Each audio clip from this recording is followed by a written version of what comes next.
సమైక్య నినాదాలతో రాజమండ్రి పుష్కరఘాట్ మార్మోగుతూ కనిపించింది. గోదావరి తీరంలో సమైక్యవాదులు నిర్వహించిన సభకు సిసిసి ఛానల్ అధినేత భాస్కర్ రామ్, సిఎండి కొండలరావు నాయకత్వం వహించారు. సమైక్యాంధ్ర కోసం అన్ని పార్టీల నాయకులు తమ పదవులకు రాజీనామా చేసి ఉద్యమంలో పాల్గొనాలని పంతం కొండలరావు డిమాండ్ చేశారు. సమైక్య గళం వినిపించిన సీఎం, ఎమ్మెల్యే జగ్గారెడ్డి, నందమూరి హరికృష్ణలకు అభినందనలు తెలిపి సమైక్యాంధ్ర హీరోలుగా అభివర్ణించారు.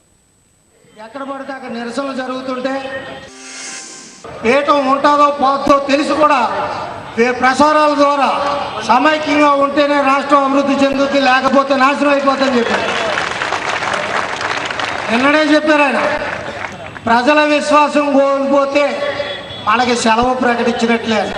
మరి పార్టీలో చురుగ్గా పాల్గొన్నాడు తెలుగుదేశం నాయకుడు నందమూరి హరికృష్ణ, అతను కూడా అక్కడ పెట్టడం జరిగింది. ఆ రాజీనామా ఆమోదించండి అని చెప్పి దమ్ముతో ముందుకెళ్ళి రాజీనామా ఆమోదించుకున్న హరికృష్ణ గారు కూడా అభినందనలు తెలియజేస్తా ఉన్నారు. ఉద్యమాల ప్రభావం ఇంజనీరింగ్ కౌన్సిలింగ్ పైన తీవ్రంగా పడింది. ఇంజనీరింగ్లో చేరే విద్యార్థుల సంఖ్య గణనీయంగా తగ్గుతోంది. ఈ ఏడాది 2 లక్షల